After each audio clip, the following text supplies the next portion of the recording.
Hello, and welcome to the DM's Book Club, a weekly podcast where we talk about some Dungeons and Dragons and how you can fit it into your role-playing games. Yeah. I don't think that's the right thing. I think it's into your campaigns, isn't it? Doesn't matter.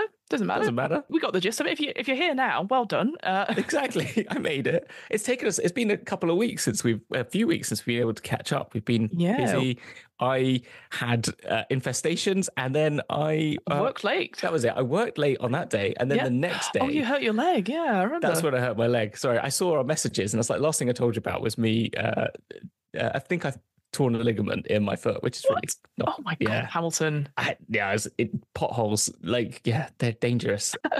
And it was literally I was doing no miles an hour when running because I was trying to cross a road. Oh no. But I had to work late because I had the bloody hand. I forgot about the hand in. I'd blanked that from my memory. That was a horrible experience. It's like one thing after another of all hopefully resolved fine things. It's just a lot, and then obviously I'm in a different time zone, so I don't wake up till well past lunch, and I'm just like. Also, if this episode stops halfway through, it's because my wife's having a baby. Yes, there's that too as well. Yeah, that's imminent any minute. But we are here. That is.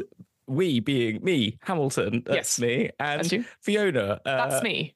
Yeah, you've had lots of lovely guests on. I've been able to catch up a little bit. It's been lovely to hear. Yeah, because the last time you were on, we were talking about Eberron. Yes. By the time this episode goes out, I will have had Ty from Side Character Quest on. Ooh. He did the Stormwreck Isle starter set with me. Nice. It was very interesting because I can't remember if we talked, just us two, off recording about Fandelver and starter sets, and what is a good starter set. Yes. So obviously Fandelver obviously has its own setting now, etc. And this Stormwreck Isle is the new starter set, and whether or not it's a good one, we think it is overall, but it is very much very bland. Whereas I think the Fandelver starter set was it had a lot of stuff that was more than 2 sessions worth. It's definitely and now the campaign begins. So yes, exactly. So and then we had Liz and Naomi on. So we had a good couple of guests on, but obviously we were talking about Eberron last time we saw each other as well. Yes, that's right. Yes, we've had a couple of episodes of Eberron that was coming out. I've listened to one of them. Good job. I haven't listened to all of them. Yeah, I always find it nerve-wracking listening to myself at work because I'm always worried someone's going to go, "What are you listening to?" when you're chuckling. And you just go, "Me." I'm really funny. They sometimes see me doing that at work because I have the YouTube in the corner when I'm checking videos before they go out, and they go, "You watching yourself again?" I'm like, "Yeah." I listen to myself all the time, and I think I'm great. So I think I'm fucking hilarious, by the way. I think I'm brilliant. I cut all my shit and your shit out, but then I leave all the good stuff in. So hopefully, people like these guys. Sounds good. They've got all their stuff together, unlike Wizards of the Coast currently. But there you go. So. As it appears. Anyway, enough controversy about who we listen to, etc. Hamilton, what are we talking about today? What is our topic of choice? We're talking about the quests from the Infinite Staircase, but in particular, the sort of introductory chapter, the Infinite Staircase, and what it's about. I've been aware. I've been aware of the staircase for a while. I'm aware of this. Yes, it was one of the books from D&D 2e in the Planescape setting. It was a Planescape adventure module called Quest for the Infinite Staircase, or the Infinite Staircase, or something like that, or Lost on the Infinite Staircase. And it had a series of adventures because the Infinite Staircase was very much tied to Sigil and all the planes. The only thing I found really funny, I kept looking at the covers, and why I wanted to see the alt cover as well, is it doesn't say Planescape on the top of it. No. And I know it's not indefinitely Planescape, but I think they could have got an easy win in some ways. Maybe they thought it was a loss because maybe people who didn't have Planescape wouldn't buy it, is probably what they thought, because, it's role-playing for everyone, But that was a slight dig. But I love it. And I mean that in the sense that they dumb it down, not that role-playing should be for everyone. That's no, they try and make it more accessible, more family-friendly. Is that how it? Yeah, exactly. But what I mean is it gets designed by committee is more what I meant a little bit sometimes. Absolutely. Yeah. But in that regard, it could have been a nice way to tie it back to Planescape and kind of promote Planescape a bit more, but that's probably me just wanting it to be Planescape sort of thing. Maybe that's probably it. It's an interesting one because compared to some of the other anthologies we've looked at, so we looked at the Golden Vault, we've not looked at Candlekeep Mysteries one, and I'm sure there was another one at some point as well. There's Radiant Citadel. They always have this framing device of this is how you can do like a 1 till, levels 1 to 5, and using these adventures. Certainly the Golden Vault was very much like you could do them in any order, these 12 or 13 heists, and it's all because the Golden Vault has taught you and everything like that. And same thing here, using this framing device of this infinite staircase to have these reimagined, reworked classic adventures, some of which I hadn't heard of them, and they're obviously famous, she says in quotation marks, like well-loved ones from the past, similar to like how we had the Yawning Portal. Although Yawning Portal, as far as I'm aware, was just more of a framing, again, very much a loose framing device. So like, they're here, but don't worry about it. It was just like, here's a collection. Whereas here, I think from then on, they were like, we're going to work in this theme of like, in Candlekeep, here is a book that you need to, you're in the book, and it's a mystery, etc. And the Radiant Citadel, we're going to go to one of the planes, the Concordant Gems, and that's a mystery in that, etc. But that one was better, I felt, Radiant Citadel, because that was so unique, and like everything about the way the book was constructed, the different sort of like cultures they brought into it to develop their own stories, it made it something so much more individual at the same time as being like this grand open thing to lots of people and widening. And that's what I mean by this, like being a bit loosey-goosey. It's kind of like trying to do everything and not really focusing on one thing. And I feel like it would have been nice if they tied it to Planescape to give it, like you just said, like a locus, something around which that was a little bit more solidified, and then brought you back, and then got people back into Sigil and stuff like that, and and had it as a little extension of that. Maybe I wonder, because there's 6 adventures in this particular anthology, and they're all classic adventures and there's like it'll be like, and there's this one, and there's this, and it's like, here's the first sci-fi one, etc. What I would have loved, similar to like the sort of other anthologies, it would be nice to have like a completely brand new adventure in with the classic stuff, because that was the thing, because it feels very much like, it's just another Yawning Portal. I wonder if this, like, we need something for this slot in the 50th year to come out before the new books come out. It definitely feels like that, because I read through all of them very briefly, the first one a lot more. And the way that it reads is very much like, you can chuck this into any adventure. This is where it would go in Faerun. This is where it would go, Forgotten Realms, and in Greyhawk, or in Dragonlance, or Eberron. And then at the end, it kind of goes, and if you've kind of tied this to the staircase, and you get the genie gives you something for it. And it's a bit more tied in the first one. The rest of them is very much like, and then you go off there, really interesting. Yeah, a little bit. So even in that, it didn't feel like they've kind of built the staircase, and it's kind of like, well, this is nothing for no one, if you know what I mean, as in like, it's just a staircase and everything's here. There's nothing to it. So people have wishes. You need to fix things around the multiverse. Go through that door. Okay. Oh, that door lands to a completely different setting with no relationship to one another. And there's no like overarching thing, which is fine, because Yawning Portal is the same. The Yawning Portal is just like, here's some tales of famous stories and you can experience them. And I think it would have been maybe better if they just said that. Yeah. I know it talks about a little bit about this idea of maybe Nafas being your patron and all that sort of thing. And I just wish, because we talked about patrons very recently in the Eberron stuff, we've looked at it in other things, just to be like, hey, just to let you know what patrons can do. And then I go on about that thing in Ravnica, and the thing I'm missing in Eberron is like the levels and stuff. So if you're a patron of Nafas and you're part of his the censor of dreams, the palace and stuff like that, it's like a guild, and you're like, you're a level 1 rank. So, and then you've done several quests and you solved several wishes. And now you get some benefits for being a free wish. Maybe I don't know. Maybe at the end of the episode, like the end of it, the thing, and like in the middle of it, you get the power of dreams. Yeah, you know what I mean? Like power of dream. Yeah, to walk through a dream or something. Or minor wishes. Do you know what I mean? Like you get like create good breeze, because good breeze is the first one. So like it's about manifesting things for people, or like you can help people in need or something like that. What is the staircase, though, Fiona? We're here chatting away, but we're like, what is this infinite staircase? People are just like, but what is infinite? What is stairs? I don't know. What is stairs? I can't imagine what is a stair. What is a stair? This particular chapter we're looking at, so that first sort of 2 chapters, the ascent to adventure and the staircase itself. So it talks about something, actually, I was going to say, we have referenced very briefly this before in one of our travel book clubs as a way to move between planes, this idea of an infinite staircase, that if you see out of the corner of your eye an unassuming door, and you go, go through it. And then you find almost like a labyrinth style, sort of like stairs upon stairs, very Escher-like, and you see all these different doors which have very thematic. So there's one of the Feywild, maybe it's some beautiful plants growing, some sunlight going through, like maybe it's more of a grove perhaps that you just walk in, there's no door perhaps. It's basically lots of portals.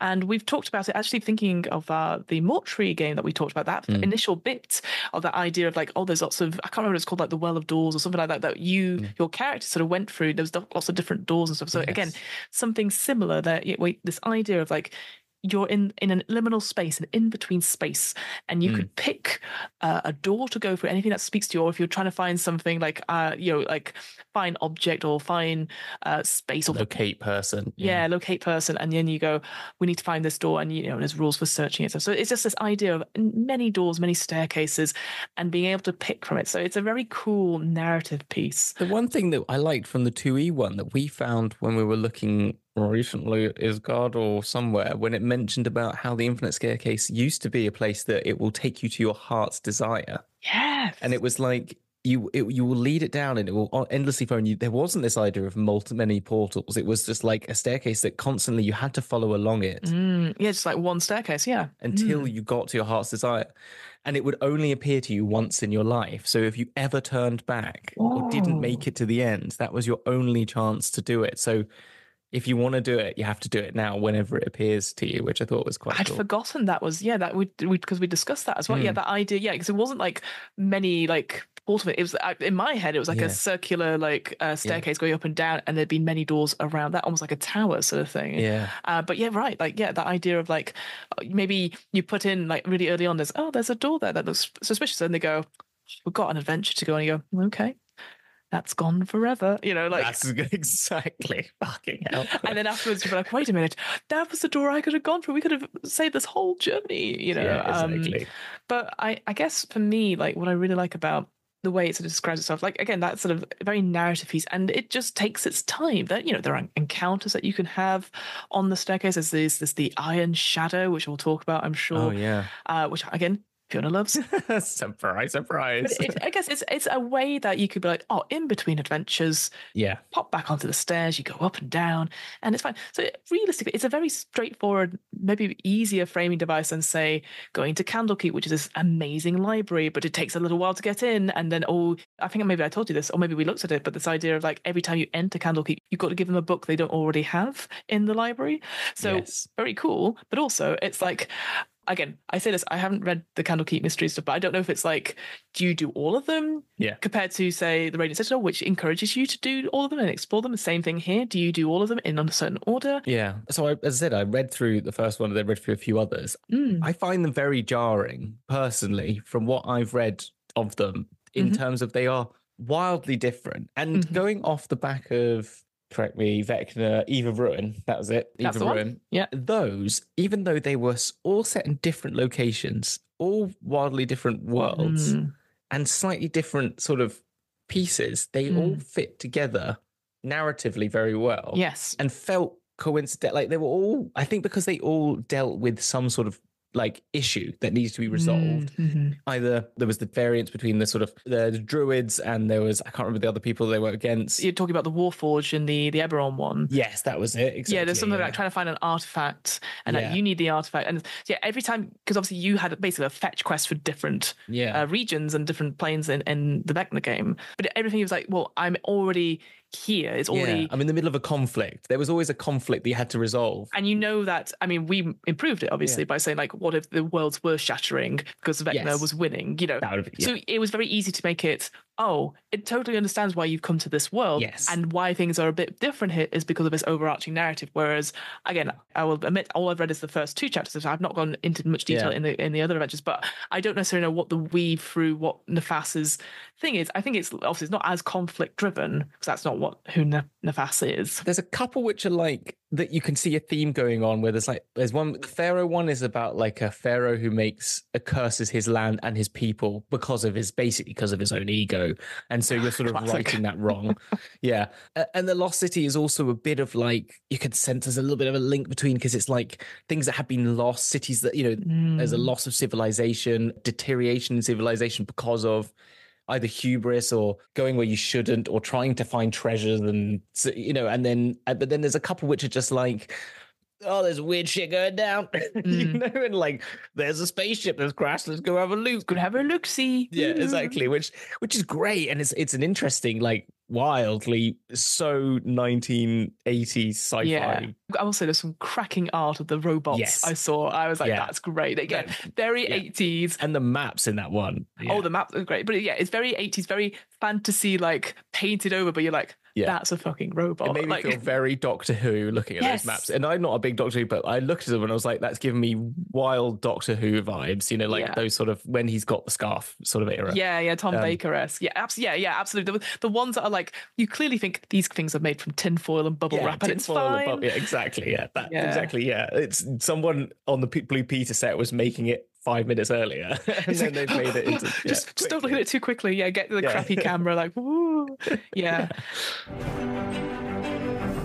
Again, it goes back to the thing going, so why these 6 adventures? What ties them together other than they're fan favorites or they're notable for some things? So like you said, that the expedition to Barrier's Peak, we've had a similar one of that, Lost Laboratory of Qualish, which is on our list to look at to look at, but that was like a little while ago. That was an Extra Life thing. So there's that Qualish and the Barrier Peaks. They are either the same adventure pack or like 2-shot, etc. So again, maybe that's something that maybe if we do go to Qualish at some point, look at that and then look at the Barrier's Peak one and then see if there's a mishmash as well. So they've got the sci-fi element there. We've got the, as you said, that the Beyond the Crystal Cave one, which was supposedly the first ever non-combative, encounters, all well known for that. The sort of 83 adventure, and it's all about phase stuff, and that's been updated and stuff. So it's like it's notable for certain individual things. Yeah, the first adventure to bear a Union Jack flag on that one, and the Pharaoh one is the first one that they bought off Tracy Hickman, and so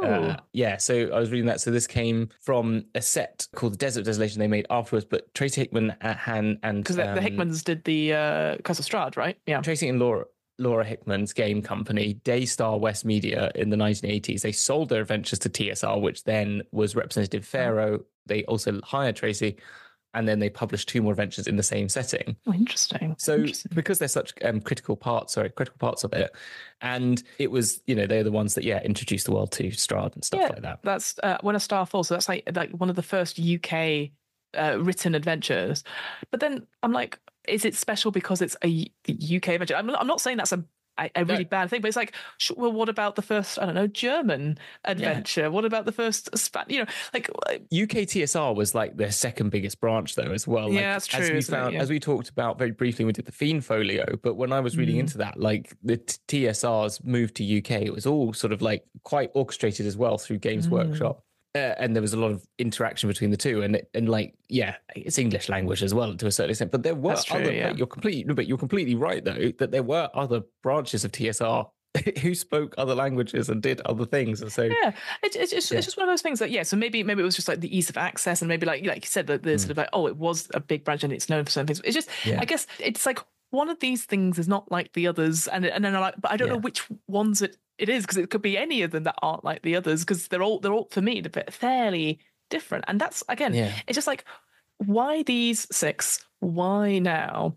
And one thing, I mean, I know it is maybe remiss of me to say this, like, because obviously I really love the Radiant Citadel. I'm sure if I read through the Candlekeep Mysteries, because it's an anthology from guest writers, I'm sure I will really enjoy some of those as well. I kind of miss that community aspect of like, or at least here we've got people who we know can write good RPGs. Like they've done indie stuff or they've done their third party stuff, and maybe they don't want that anymore. They were like, no, it has to be written by a pre-approved D&D writers, like that, the ones that we write all our things. Well, I guess so, but then at the same time they're doing the D&D Beyond Grim Hollow and the Cobalt Press. Am I saying that right? Cobalt Press and MCDM. Yeah. So I don't know. I would not be surprised if they do another Radiant Citadel or something like that. I would think that's totally on the cards. I think it is, as you said, it's 50th anniversary. We should do another anthology. Maybe that's what it is. Maybe it's like, from the last 50 years, here's our 6 top ones that voted by you. And that's the only question I do have though, is it the top? I'm not.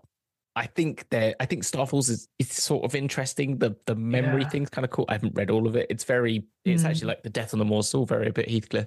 And then you've got the Crystal Cave is kind of cool because, as it said, because of this thing, but it's also based on a William Shakespeare. It's very much, it's kind of like read as written. It's like we've seen these stories before, and they've sort of been mentioned in similar ways. So you're kind of like, oh, it's cool. You know, it's not like, what I mean, it's not groundbreaking. No. It probably was at the time because it's the first non-combative, but to us now, it's like, yeah. You're right. It's like the shift that we're all like, yeah, thank God we don't have to do a combat. Or, oh, okay. So I guess, groundbreaking. And then the Lost Caverns, we talked about this briefly when we talked about the quick start for the Eldritch Eye thing, is that because I've read through the Lost Caverns of, I'm going to say this wrong, Tokath. No, it actually says it. No, yes, this is something. There are things that tell you how to pronounce it. And it's fantastic. Not anything like you think. It's great. Sorge Khan.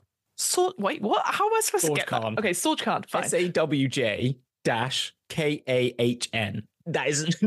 Okay, fine. Sorge Khan. Fine. Great. Hey, that's instantly one of my normal issues off the table. So Sorkhan. Yeah. So the Lost Caverns of Sorkhan then. So I looked through that when it came out. But what they did for that one was, because that was an interesting one, because that was like, that's used as a con game. So because D&D traditionally used to be like competitive con games where you would like get your XP and stuff like that, and you would move from session to session with this character. It had this competitive element, like a sheet that you could tick off. But then in the quick start, it didn't have the final boss or anything like that, because you go down into a cabin and it goes, and you'll have to buy the actual book. And I was like, don't do that. What do we compared to all the stuff like we had Prisoner 13, which had the full adventure. Could you imagine the end of Prisoner 13? We're like, who knows if you escape the tower? Like, it literally was like, must have been the last 2 paragraphs and a stat block, Yeah. But that's an interesting game. That's a competitive game that you could run at a game store with several tables playing it. It's really metal. I like that one. Yeah, I think it's really great. Like rock and roll, and it's really cool. The Expedition to Barrow Peaks is very much like a very big investigation, exploration one, because they're quite big adventures, some of them. Yeah. The Pharaoh is kind of like, it's very sad. Oh, I'm helping these people, I'm helping someone's lost spirit. It's kind of got like helping people and this person who's sort of wandering. The Crystal Cave's kind of a love story. So it's kind of, there's that. And the Starfalls is just wild. And then the Lost City's kind of cool. Like you get your bit of like, I'm a bit Indiana Jones. I'm a bit like that. The Lost City one, that's an introductory adventure that was with the basic set. So again, maybe that again comes up to, that was probably someone's first, adventure, quite a few people.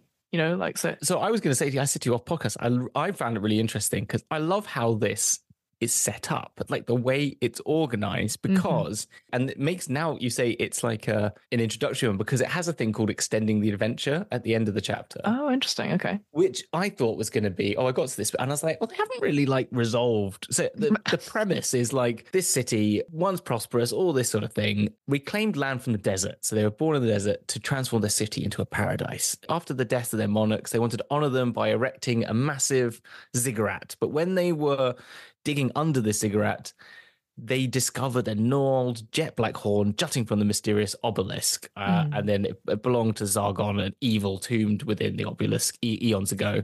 And once they pried the horn, the city was doomed. And it basically devoured the workers and slew the garrisons, and just it fed slime everywhere. So everyone escaped and brought their city underground to escape, but there's a cult of Zargon. So the people started thought, well, they were choked by the slime that went everywhere. Lovely. They all they thought, well, this is a god that we must worship. So they think, we'll do that and we'll go underground and we'll continue civilization, but in awe of this new denizen, this powerful being that's overthrown our wonderful paradise. So you think, great, we're going to go save the day. We're going to go find Zargon and save the day. And this is the first time you get that sort of patron thing where it's like, it summons the characters, the sense of dreams. This is the first one that really gives you the staircase and is like, teleports the characters to the door and says, like, I've heard the distressed prayers of a fallen people ensnared by an ancient evil. They whisper the names of a long-forgotten gods, hoping to rekindle their kingdom's lost glory. I must know whether they are beyond saving. Return to me with their story, right? Ooh. And so it's very cool, and you kind of, and it gives you other ways of like, you just dig up the tomb. And so it tells you all about the Sindians, and I won't go too much into it. And you go into the ziggurat, and it takes you down levels 1 to 3, and there's loads of stuff going on there. So you sort of get down. You get to like level 4, you're going even deeper. You've got all these really cool things to see, like a false tomb. You got this really cool jester. You got a slime fountain. I mean, lovely, right? Yes, amazing. Pit traps, all the classic things like that. Yeah. Priest quarters. You get to like the big sort of room with everything going on in the temple, and it concludes. And the adventure ends with the characters escape the ziggurat, right? Mm-hmm. So it's like you escape it. Mm-hmm. And you rejoin their desert carrier and return to their quest giver to report their findings, right? So they go in, they see it's all shit, and they leave. And you think, okay, that's kind of fine. It's kind of like, oh, you've done the bit. Does the job, yeah. Yeah. But what I like, it then goes, well, this it goes extended the adventure. And I thought, oh, this is going to be, when you scroll down on D&D Beyond, you think it's going to be like 5 like 5 seconds of like paragraphs or whatever. Here's something you can do. Here's 2 other plot hooks that you yourself have to work out. Yeah. No, this bit actually like gets you to find Zargon and the cultists and then go further into the city itself. I really liked it because I was like, oh, there's so much more. And actually, I felt I was going to say, I've just scrolled down. I was like, wow, there's actually there's another map. There's all sorts. I thought it makes so much sense to the starter. It's like the starter is like, you can go in, oh shit, this is too much for us. We better get out of here. And that's one adventure. And you get to see all these really cool things. You get introduced to all the different things about D&D and like, as I said, like traps, and you get to understand that slime is a big thing, which is kind of weirdly something very particular I find to D&D in some ways. But also you get to like do the classic dungeon delve and it keeps going down, and then you do the classic it's falling apart. You could maybe do it like, oh, it's falling apart, you escape. But if people are having fun and really want to get into the next level of it, which is like, oh, let's see what's going on here and investigate and find out. Let's go fight a god. That's cool. And you can go do that. And then it's like, but then what about all these people? And then you go and get this huge city map of like this underground city. And it's got places like the Island of Death, the Eye of Zargon, the Stronghold of Madarua. Oh my God, yeah, that map is gorgeous. It's very similar to that Rock a Brawl map we saw with Spelljammer, yeah. And then it just starts introducing to like what it's like in the life of these people, gives you some noteworthy sights. And then you've now got a little mini city guide, and and again, that is only a few paragraphs, but more than some like nations we got in Eberron to a certain extent. But that's interesting because that, again, just going back to, because I know we talked about the starter set stuff at the beginning, but like the same thing with the Fandelve stuff. That initial sort of basic set is like, oh, you can do the basic set and then ride off into sunset, but then they recently did the Shattered Obelisk, and it goes, okay, now that adventure has now ended. Now here's another 100 pages that you can, here's some stuff to tie off, and it goes into it. So I really like that they've done that with what was an adventure for a basic set. And they've gone, well, people really enjoyed it, so why don't we just expand a little bit? And it makes me think like, oh, well, did they do that with everyone? And I had a quick look, and it doesn't look like they have. It's just with this particular one. Yes, that's why I really liked it, because I found that really, as I said to you, I found this really exciting, and I was like, oh, is this what they're going to do for all the other ones? Yeah. And so I like scrolled down to the conclusion and was like, oh no, there's nothing. And I guess maybe it doesn't need it, because I guess some of them are more updated because it's, I don't know, a bit more modern in certain areas. But that's such a massive addition. And I say this as someone obviously who's just had a quick look through just now and have gone, holy shit, there's like extra stuff. So if they want to come back and they're like, actually, we don't want to care about the Infinite Staircase, we want to find out more here. It's just, again, what a great thing to base off of if it's your first introductory adventure, perhaps. And if all of them are the same thing, because all of them are at different levels as well, you're level 3, level 5, 9, and 11, etc. Like, if you wanted each of them to be like an introductory adventure, but at higher levels, that could be something. So it should expand a bit to give you something, rather than like, you've saved the day, back to the Infinite Staircase with you. Like, no, I don't want to, so that's really interesting. No, I really liked it. And that's one I thought I would have given like a good solid 9 out of 10 or something like that, for just the taking it a step further and really making something out of it. And I was kind of like, I'm actually finding this place really interesting. And you could really just like, people really got into it. You could just keep this as a little like place to adventure. And how do these people deal with like now getting rid of their slime god, and it gives you 3 different, it says in the world of the city, it says that there's 3 different factions. It talks about it earlier in it, where there's actually like the Cindeans have the Cult of Zargon, but they also have the Guardians of Gorm, who are followers of Gorm, the god of justice, and you've got the mages of Usam Migaras, which is the mischievous god of magic, messengers, and thieves. Yeah. And you've got the warriors of Madarua, which is like presides over birth, death, and the shifting of seasons, courage, adaptability, and wit. And you're like, these sound. You got all these little different interesting things. They all wear masks. They're all really cool, and you're just kind of like.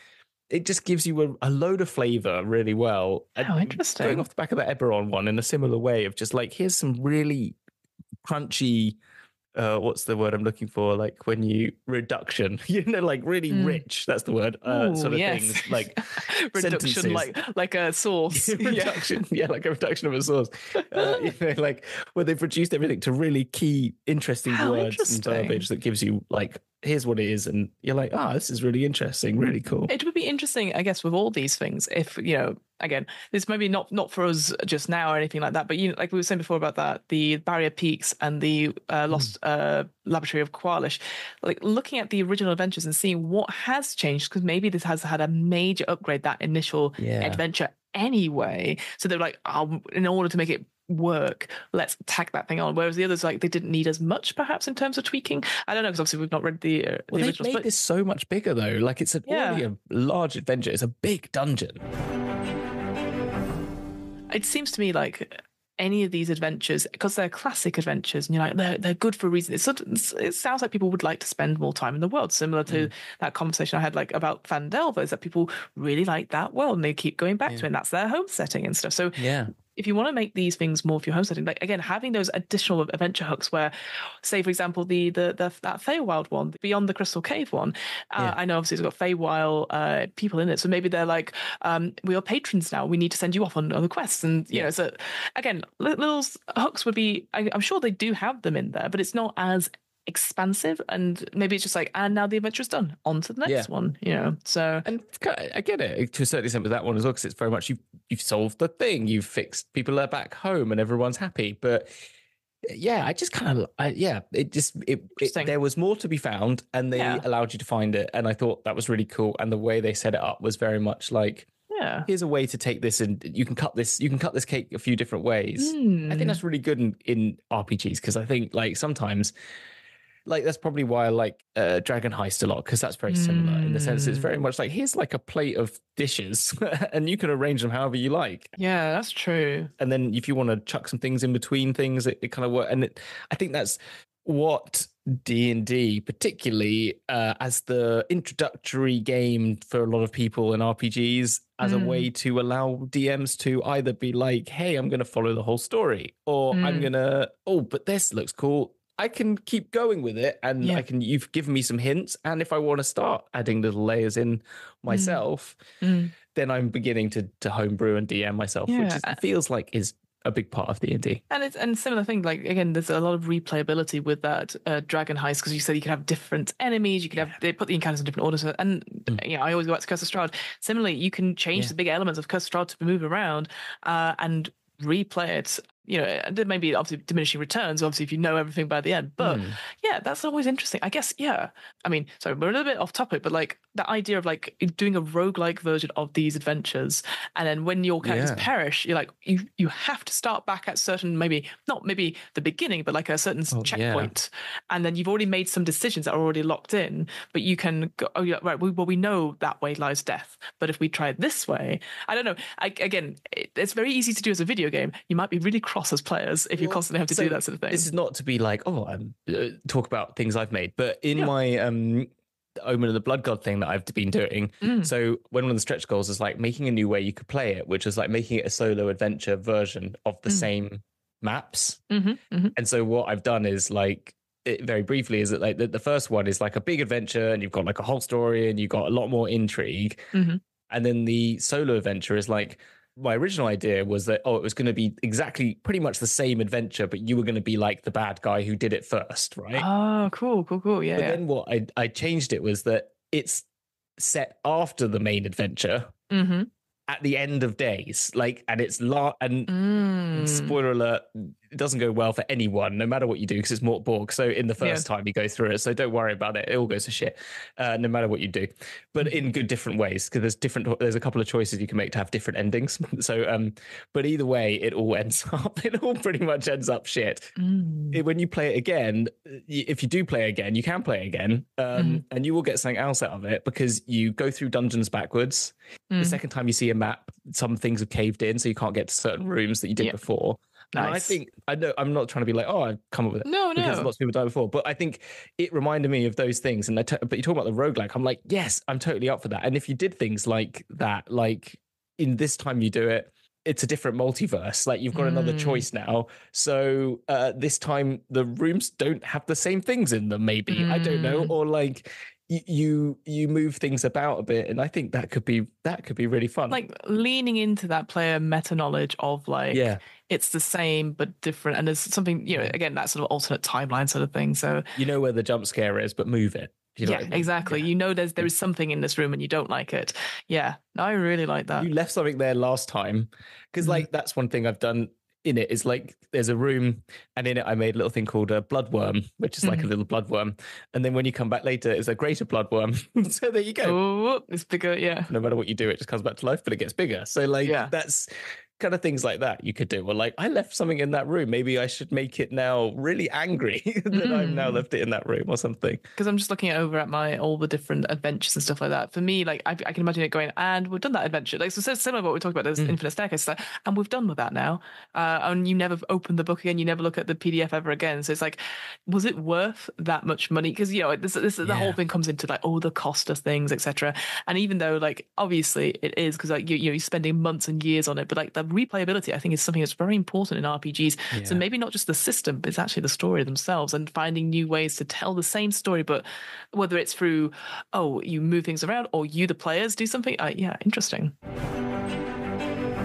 Anyway, we should be talking about the staircase. Yeah, let's get back to the staircase, shall we? So in general, just general features, just to talk about it. There's nothing that stands out necessarily. I think if anything, if you were like, what is the Infinite Staircase? Just go and look at the artwork, which I know is very, maybe again, reductive, but it shows you kind of what it is, like this idea of really great. Yeah, like I said before, the Escher type, the sort of labyrinth, like where you could be going up one stairs, somebody could be going off underneath it. Maybe you're chasing someone through it. Perhaps that'd be another idea. Again, this is what I was thinking of Nafas. Like obviously the whole deal with Nafas being this air genie who's trying to grant hears people's wishes and wants to help them in some way. But I like the idea that maybe for this, again, trying to tie it to maybe a little bit tighter, maybe there is, I know it's a trope we always use, but a rival, somebody that, is beyond Nafas's reach, and you have to stop them. They keep going into these worlds and changing things, and they're taking something, and that you're fighting against whatever they're doing, etc. So that could be something that's something I was thinking to myself about, like, how would I tie it together to give purpose to it? Because obviously if a genie says like, hey, I need you to go find out this thing for me, you'd be like, cool, is it urgent? And they go, and you go, all right, I'll if I get there, I'll get there. It's the side mission. It doesn't feel, for me currently, it doesn't feel important enough after the first mission. If he's always going to be like, I need you to check out this other thing, you're like, why? Is there a time limit to it? Is there money in it? Exactly. The gravity works. Doors again. Actually, the doors thing reminded me of like the vibe check of like, what is this playing? Reminds me a lot of, and maybe I talked to you about it, but the Bluebeard's Bride game, which is mostly improv, this horror game where, you are the bride and there's rooms in Bluebeard's mansion that have horrible things in it, but you can describe, you find out what people's horrors and fears are from their character creation, and so you have an idea what's in the room for that said bride, but then you want them to describe the key they have for the room, and then you narrate what the door is like to go into it. I just thought that would be really cool. So that idea of like, okay, you're looking for a favor, like you have a key of some sort, or you have like a sense of vibe about this, like what is it? Get the players to encourage it, and then you'd be like, so this is the doorway, this is the place that you did that to me for the mortuary. Yeah, the mortuary. I was like, I see where you've got that from. I love it. It's so great. The little death mask thing, didn't I? And that was really cool. Yes, that's exactly. I really like that because it gets the players encouraging them to think about like what they're looking at, and then it's like, where does that fit? And it again feels very video gamey, very Da Vinci Code, where you go, oh, wait, it fits, and it opens up. I don't know. Yeah, but that's cool. People want that. That's what people want when they're playing games. No, that's really true. And I think, if I was a DM or I was being DM'd, I would love that to be encouraged. That sort of like So this is where we're going on. So describe the door, or they describe the door, or someone just gives it. And as you said, it mentions that sort of idea that the one to hears to the Shadowfell seeps out all this rolling mist and stuff like that, which is really great. A weather as well. I don't think we need to mention it, but it's like, and it's indestructible, and it's like a constant cool autumn evening, gentle breathe, and it's always in ever twilight and stuff like that. It's all very nice and chill. So it's like nothing bad happens. It feels very neutral in a sense of like, anything bad happening, you will see it coming a mile away. I think that's the survive. But I do like the idea that you have an argument with your party in this very chilled, like maybe it's like the gentle like cooing of like wildlife, and you're just like, I effing hate this bloody place. Skyrim exploration suite music, exactly, going on in the background, or like lobby jazz, and you're just having a screaming argument. Absolutely has as the elevator musica playing. There's like girl from Ipanema playing constantly. So maybe that's what it is. It's not necessarily like wonderful, nice. It's just borderline subpar, you're just there going like you're in the liminal place of the elevator, and you're there going like, well, we need to find a door. We don't want to stay here. Yeah, it's definitely nice to journey through, but it's not somewhere to live. Like, I mean, maybe though the sense is cool, but we should probably talk about the Iron Shadow, because I know it's very important to Fiona. It is very important to me. So this idea of basically this almost like a plague, this sort of rolling sort of storm clouds, etc., which is almost like an infection. It's something about horror games recently, which is all about infections and certainly fungus and fungi, like slowly creeping in places. And basically, this Iron Shadow, coming originally from the Shadowfell, just sucks life, and it makes things. It drains life, and it drains the color and things. So again, I always go back to the Domains of Delight that you created, that idea of a character that is in black and white and that sort of thing. So I like that idea about the energy being sucked from the people, and being doesn't necessarily have anything to vocalize with, because they've lost all expression in a way, and it just slowly but surely is this creeping malady, it describes it, and it just feeds on all creativity and form, and it's just a thing. It's not like we must get rid of it, you just have to avoid it. You have to talk about Hasbro like that. Very good, very good. Hey, we are getting 50th anniversary books, so don't I'm joking. I was just like, you could tell that this is the sort of thing that I would write in my book about my boss. Yes, absolutely. I have this creeping malady that feeds on my creativity, a rootless, roiling cloud of gloom exhaled by the shadow.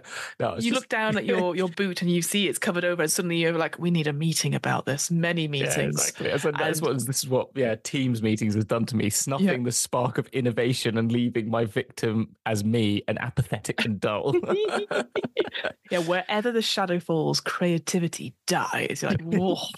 Brutal. And again, great bit of my favorite Modrons, like just going up towards a cloud, and you're like, those Modrons are absolutely on the way to their death. They're about to die. They're about to die. But I like that, and that idea that again, you can meet lots of NPCs and stuff, and there's tables for that. We've talked about it before, this idea of the Great Modron March, and like this idea that they are constantly marching. So they added that you will find a group of Modrons here because they got lost and they're desperately trying to get back, but then maybe one of them is contaminated by this Iron Shadow, so they're having to debate to leave the one behind before they go somewhere else, because otherwise they're going to take it with them, that sort of thing, which could be quite fun. Yeah, I like some of those ones as well. There's some good ones, like the stubborn dwarf who's been wandering the staircase for decades but won't admit he's lost. Like, that's great.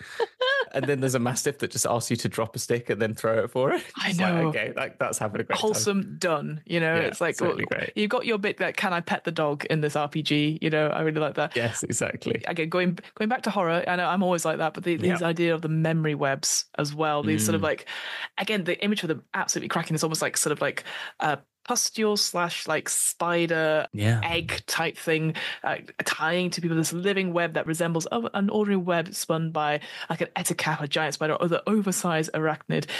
They lie over like plant life, etc., and they feed on these memories and stuff. And I just I love this idea that you maybe we'll take a short rest or a long rest on the thing, and you wake up and you think you continue on, but you don't. You're stuck in the memory thing as a result. I'm sure there's a video game or a film that does that, like a fantasy film, where they wake up and they realize that no, they've been dreaming this whole time, and there's got a memory thing on it.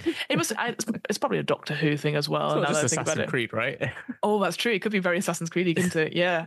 And then it talks about Nafas, and this is another where it actually does the pronunciation where it says Nafas. Yes. Again, imagine if every single time an NPC got introduced like that, just had it afterwards. It would revolutionize. Particularly when Sword Tan is completely not how it's spelled. Yeah, you're just like, what on earth is this? So Nafas is this calm, clement, and dressed in billowing fabs, and a product of the multiverse. So this very, very, very much like the Watcher from Marvel, that sort of thing. Like he sees everything but can't leave the infinite staircase. And of course, they always have stats for these sort of things, but they had this thing about him, like if he dies, his last thing is to ask someone to become the person, the sort of Watcher of the staircase. That's his final wish in his stat block. And you can say no. It's okay to say no. You don't get forced to become that person. And then he just reforms in like D10 days or something like that. But I like that idea that you go, no, I don't want this job. I love you. I know. Yeah. Say that. It really is. It really is. Yeah, I'm good. Thanks. Oh, fuck. Thanks, I guess. Yeah. But it talks about, obviously, this idea of a bit more personality about, gifted storyteller. So tells these stories. So again, maybe the framing device is that you are playing members of his court or something like that. And then he talks about story and then you go and play out.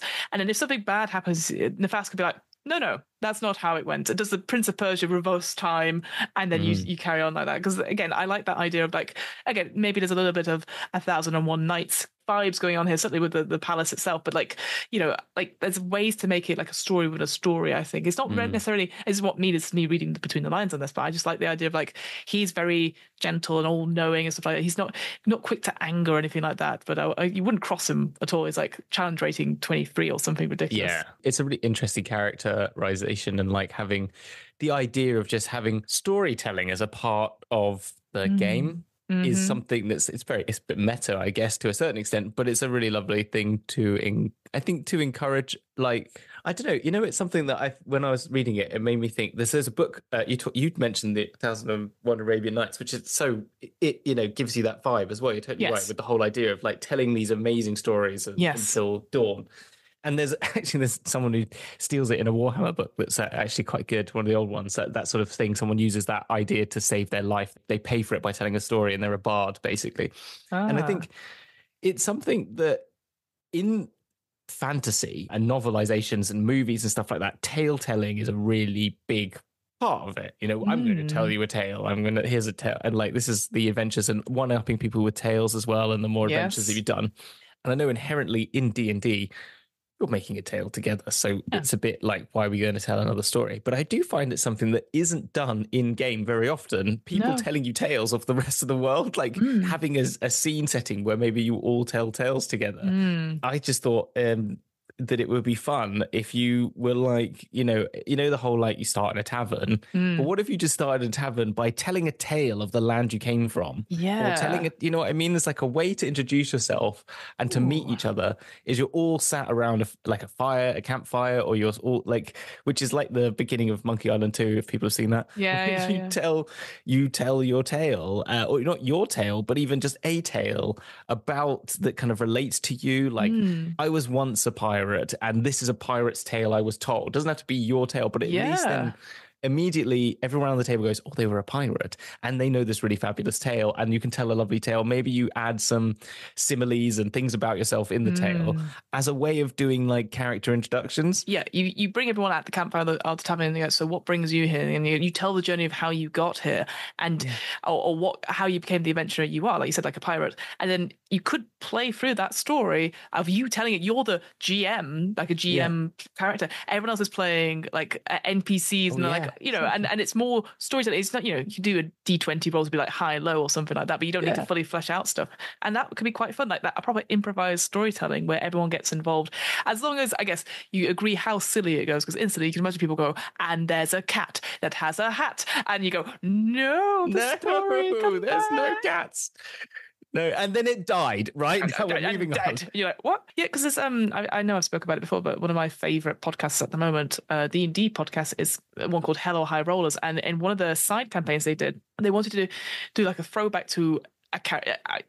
Too long, didn't care. There's a character that's in both campaigns they have. Right. But the person that was playing, that was running the side campaign where this got mentioned, is that character in the main campaign. So they were like, right, well, I'll play my character, but everyone else is GM.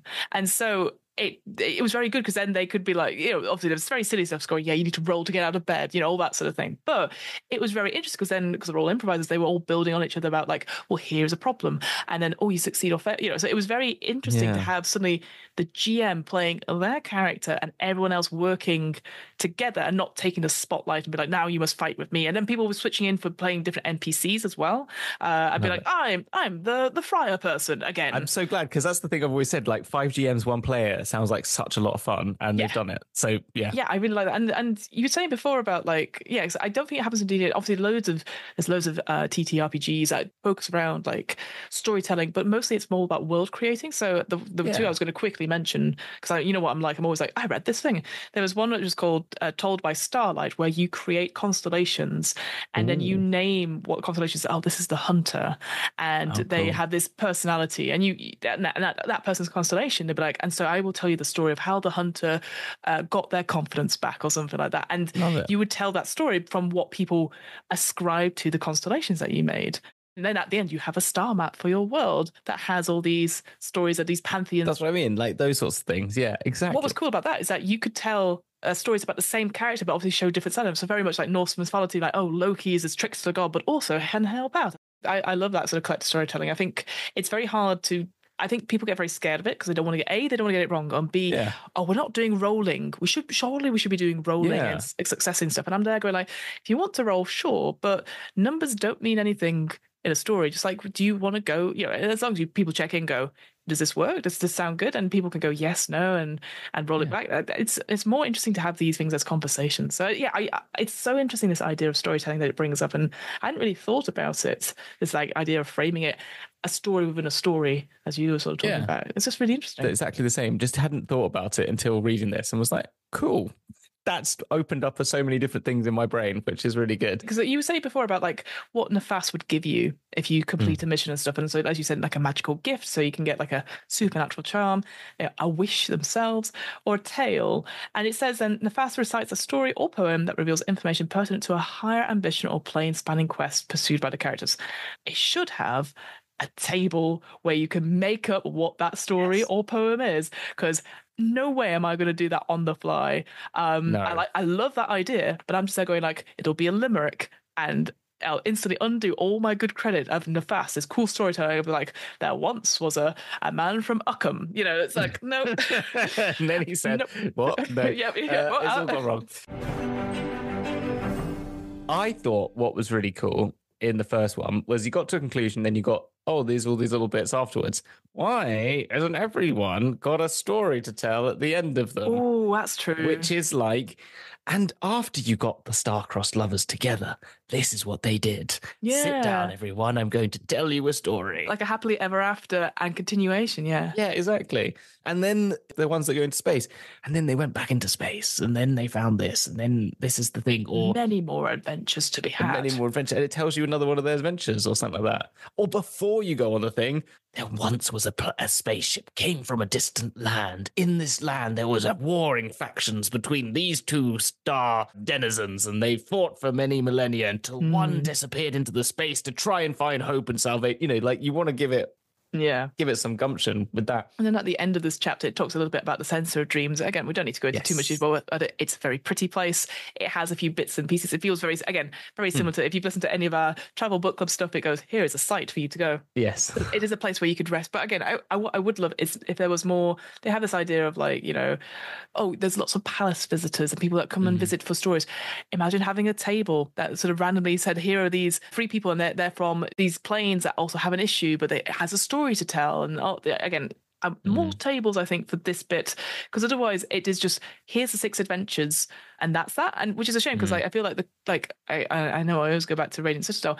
It had such a strong start about, here is this place, here's how it works, and here's some issues that could be going along alongside it, and maybe this is a reason why you're sent to go to a couple of these places. Like the one I remember is like Under the Sun or something. It was like this one about a sun god had taken over, and there was tensions between this Radiant Citadel and this place, because they basically were politically at odds, and you're like, that could be really interesting. That's why you've been sent, maybe undercover, maybe you're trying to retrieve something. So I just think a few more NPCs just to give it a little bit, give it a life. Maybe the Iron Shadow. Again, this Iron Shadow is just sort of there. Could be an interesting, like, we need to stop this scourge. We need to stop it somehow. So we need to get, again, the 7 artifacts from different, the 6 artifacts from the different places, and then that will bide back the time. And there's somebody else that's trying to use it for their own need. I don't know. Maybe I'm thinking about this too much, or what something should be quite simple. I don't know. No, I think that's totally right. I think it feels a bit like it gets to the end of that Sense of Dreams. It says there's a few different people, and there's like 4 adventures, like a hook, very briefly. Yeah. And you're like, yeah, there could be so much more to do with the politic, maybe it's the right word, I don't know, of this thing. And as you said, like, there's the Iron Shadow, but he's not really doing a lot to stop it. Yeah, it's just a thing, isn't it? And presumably doors open and close all the time. So, yeah. Yeah, and it also says that this dude's all about wishes, and it literally says the only way to get rid of the shadow is wishes. I'm like, well, that seems like a very simple fix. Like, it feels like he could just go, I wish there was no more of the Iron Shadow, and then that would be done. So yeah, just look at that staircase I mentioned. The third one, a powerful Ifrit from the city of Brass sets out to conquer numerous worlds. There's your big bad. Yeah. Get the 2 Ifrits fighting each other, and then you fight whatever champion of the Ifrit is. And go to the city of Brast. We've talked about this before, like going to different places in the plains. And that's what it says, like at the beginning, when you talk about going back to the whole Planescape thing that I was mentioning at the beginning, it says like it takes you from Doors to the wilds of Pandemonium, to the whistling winds of Pandemonium, to the glistening fields of Elysium, and you're like, yeah, Planescape. And then any of the adventures, do they go to any of the planes? No. They go to Feywild, which is... They shut the door and go, nope, this one, buggers. Don't look in there. Now, keep going this way. Don't look, don't see. It's not finished. Modrons, no, you didn't see them. They're getting eaten by Shadow. Don't go that way. There's definitely bits of it where I've gone, oh, this is really interesting, but I appreciate I have not read through any of these adventures other than just have a quick passing look. But interesting ones. Again, I don't know if I would play them all in order using the framing devices it's given currently. But if I really wanted to, I could definitely fit a narrative around it. So I don't think it's like the worst anthology I've looked at, if you see what I mean. I think, would I do it as a campaign? I don't think I would do it as a campaign. I think the thing that I would focus on more is, like, I really like some of the adventures, and I'd probably run a couple of them. We've mentioned that, like, I think the Lost City's interesting, and I think that would be a fun one. The spaceship one, Barrier Peaks, I think is really cool. I thought the Pharaoh one was quite interesting. I don't know if it would be enough for me to really choose it, but those are the only ones that I'd probably go for. Yeah, at a glance, I guess. What about yourself? Yeah, I think you're right. Like, the Crystal Cave one, it seemed interesting, but like I said, I think revolutionary for its time, perhaps. But again, I say this with all the pinch of salt that I've not read them through thoroughly. Yeah. The Starfall one, like, from the bit it talked about and the bit I've just quickly read, it talks about, like, yes, it's a UK one, and it's known for its crisp writing and strong plot around a story, a fallen star, and that's kind of it. And I'm kind of there going, like, I think there should have been better copy. Like, why should I play it other than it's a UK adventure? Like, again, I'm like, there must be something better about it. And I know, like, clearly, like, it's well known for it's got really cool plot devices and there's twists and stuff. And I'm like, where's that in this quick overview that we've just looked at? I wish there was a little bit more of a copy of, like, this is why you should play it, the summary at the beginning, because otherwise because in my head I'm like, oh, I guess I should play through them all in order, and I don't think that's the case. Like, that's the thing with the heist ones. Yeah, it was like 13 different heists, but here it's a locked room heist. This is a casino heist. This is this. So it was very much easy to pick out which ones were like, this is your kind of heist, all that sort of thing. And the same with the books, I can imagine, for Candlekeep Mysteries. It's like, this is a kind of book here, describe the book itself, and then this is the adventure that you do in it. Like, I think it's a bit more vibe heavy rather than take your pick of 6 doors. Each of them are different, so I do wonder if I'd let the players pick which door. Like, they have an idea what their character is, and then I'd be like, very much like The Nightmare Before Christmas. He goes to that place in the woods and there's like the Christmas door, the turkey door, all that sort of thing, all the different holidays. And I'm like, you pick which door you want. And I describe them and they go, well, the sci-fi door. I'm like, makes sense. Take 5 minutes to create 11th level characters, so maybe that would be, maybe that's what I would do. I get the players to pick which door they would like to go through as a sort of random. I think so. I don't think I would use the infinite staircase. That's the thing, though. Yeah. I think at the end of the day, I would just be like, this is an interesting adventure. I'll stick it into wherever I feel it might be necessary in a larger campaign. Or, hey, you want to do the Barrow Peaks one? Because that seems weird. Like, do you know what I mean? Like, yeah. I think the Lost City is a great one that could just be put anywhere. Like, you're digging up a ziggurat, and that's always a fun thing to do. And so, like, it's a classic trope now. And so, that feels like you could just put that anywhere. And the Staff Falls one that one I skim read, I was like, that feels like the Crystal Cave. I've ended up in the Feywild somehow, and here's a nice little thing for you to deal with. Yeah, I don't, but I don't think I would ever really, I don't think I'd frame it with the infinite staircase. Like, honestly, I don't think it's does enough for me to use it. Not in its current form. I think if you get that Ifrit plot hook, have the rival, like you are the chosen one, just to make it important. Because I like the idea of it. Don't get me wrong, I like the idea of it, but it's just like, when I could plane shift to these places, I don't know. I feel like there are other ways that are more interesting to do. Like, it's a nice idea, but not enough to bind these ones. It goes back to the choice of adventures, I think. So, but again, I'm not mad at it at all. It's unlikely that I would play them from beginning to end, all of these adventures in order, using that. I think it's just like, I would definitely use one or two and then be like, and now we're going to go to the Golden Vault. We're going to go to the Radiant Citadel, so, which I guess is not a bad thing, but I don't know, is it worth buying the 5th edition version of this book or buy the individual adventures of the old one and then just improv from there? I don't know. Yeah, I mean, I don't know how much, as we said, both of us I haven't looked at any of the older versions, so I don't know how much more you're getting in there.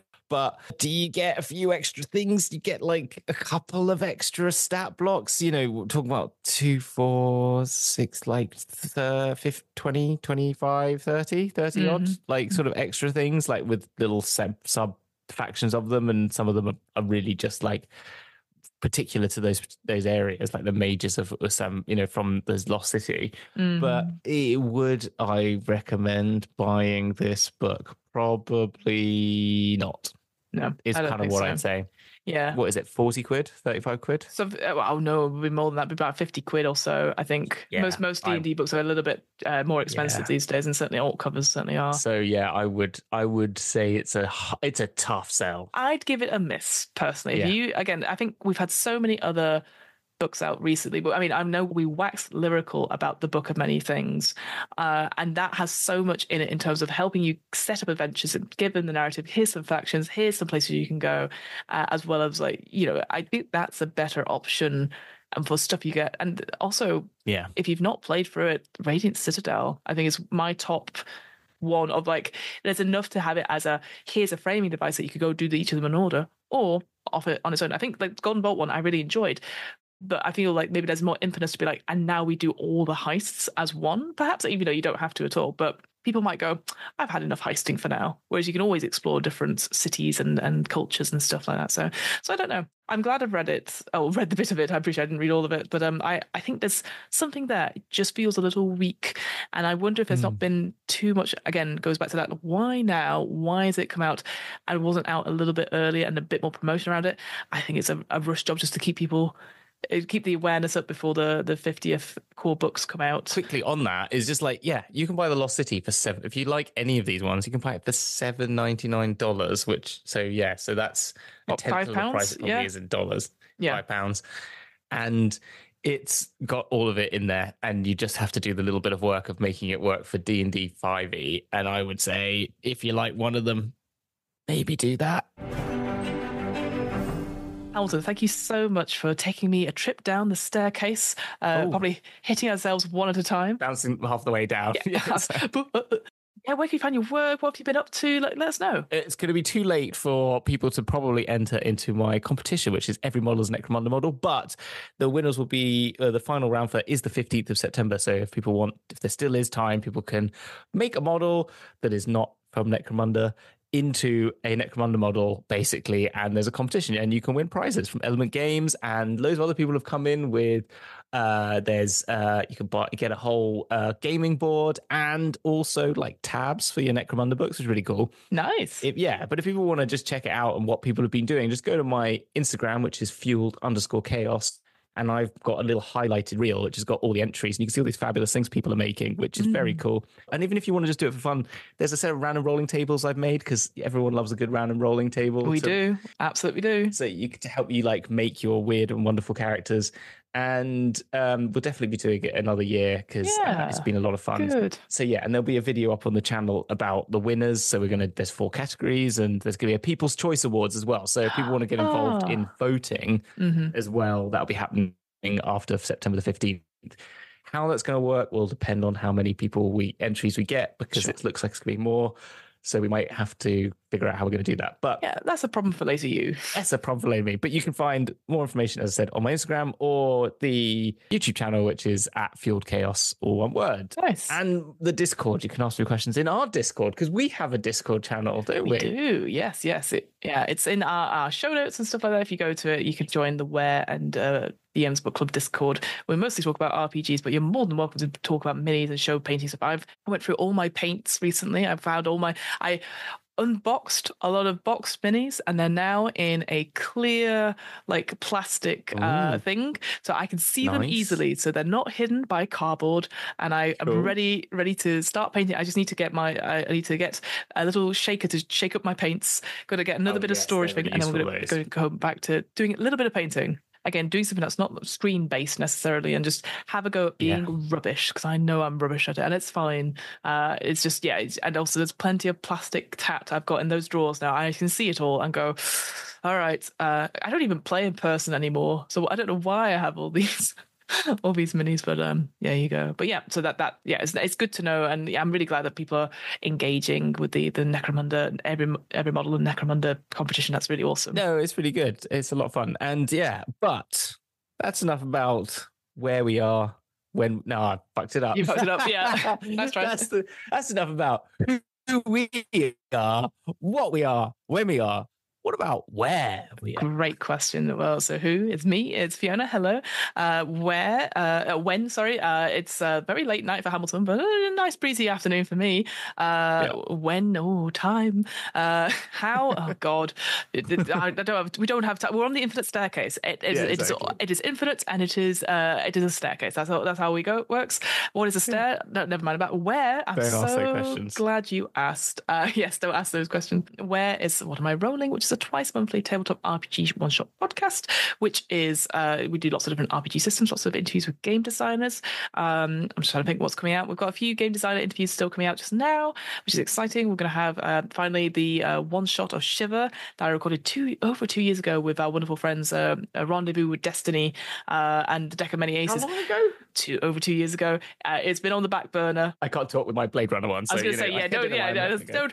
Hey. But I'm really glad that that'll be going out. It's a really good session. I think the issue that I got put me off of it is that we had lots of technical difficulties in the last one. So it puts you off, doesn't it? The first 2 recordings that we had were like an hour, like again, perfect, fine.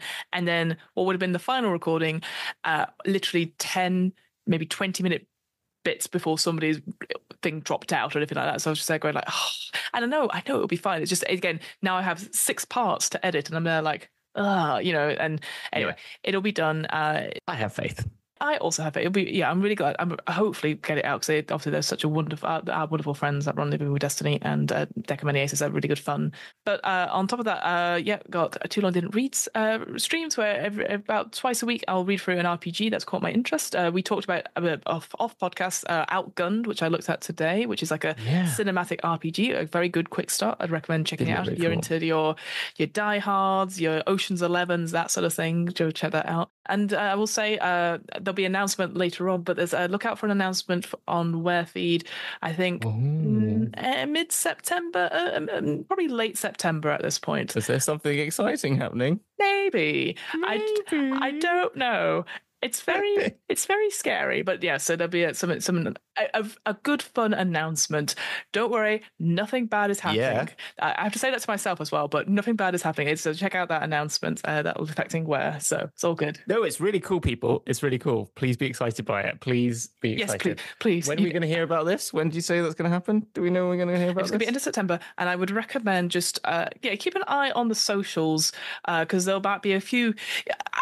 It's one of those things where people go, let's do some cryptic things like, ooh, who's this involving? I'm saying like, I'll just announce it. Like, so there might be a little bit of looking between the lines a little bit, but check that out. There might be in October some other things that I might be a bit more on stream for, perhaps. No details about that just yet, but just keep an eye out.